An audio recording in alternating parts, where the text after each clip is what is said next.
A moment of pure madness from Neco Williams denied Nottingham Forest the chance to take some huge steps towards Premier League safety.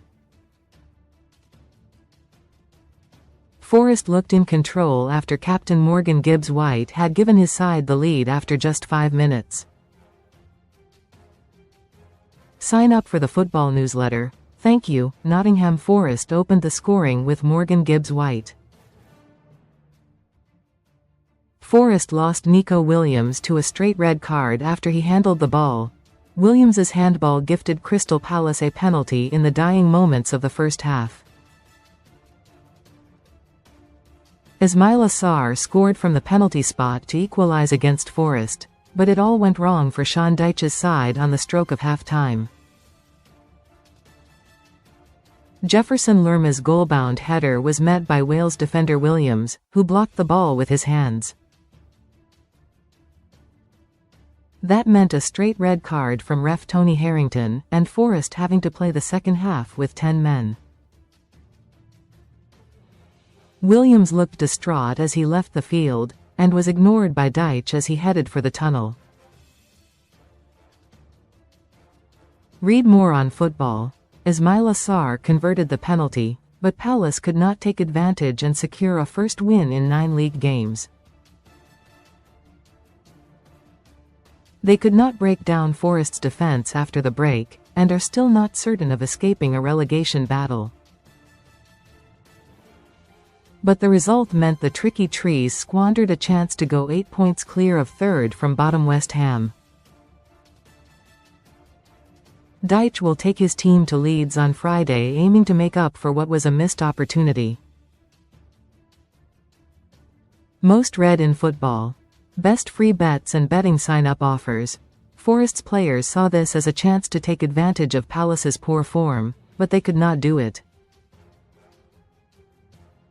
The club's transfer activity provided a backdrop to the game, with Palace striker Jean-Philippe Mateta heading to AC Milan rather than Nottingham.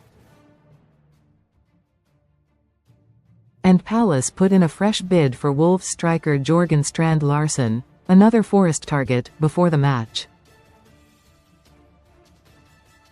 Forest, meanwhile, confirmed the arrival of Manchester City keeper Stefan Ortega until the end of the season.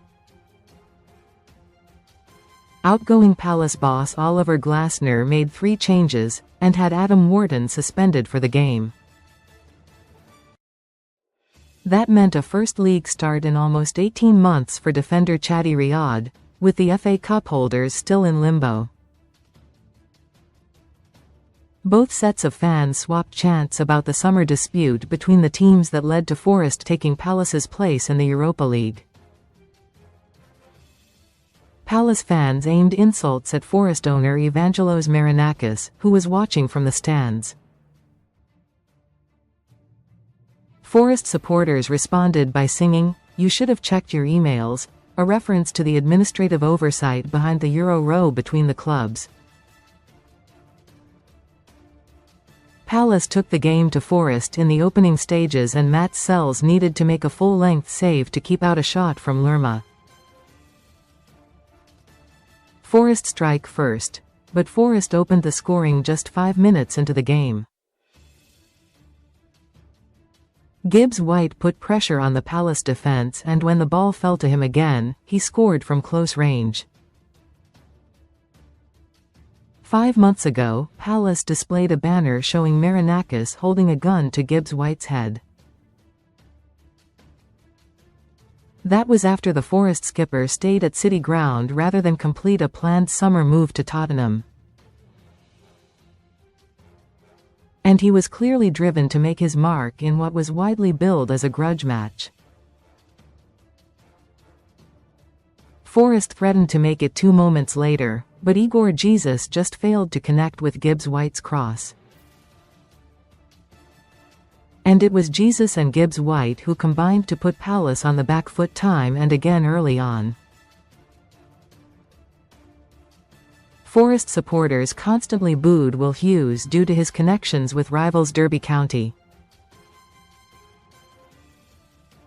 But Palace were still exposing some of Forest's frailties at the back, Harrington then booked 2 Palace players in the space of 30 seconds as Chris Richards and Riyadh were penalised for bad challenges.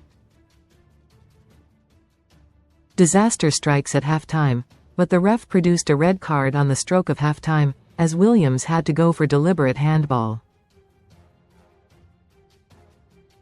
Why he did it, even he will probably not be able to tell you, and Sarr coolly sent Sells the wrong way to level the scores.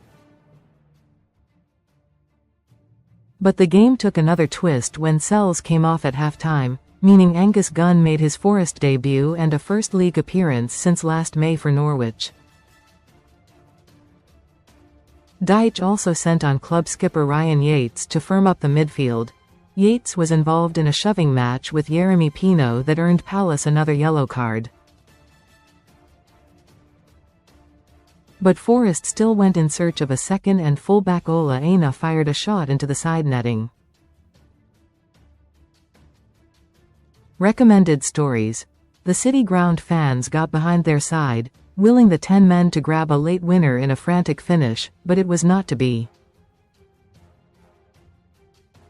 It was an effort that saw them applauded off the field, but knowing what might have been. Forest and Palace had to share the spoils at City Ground. Comments.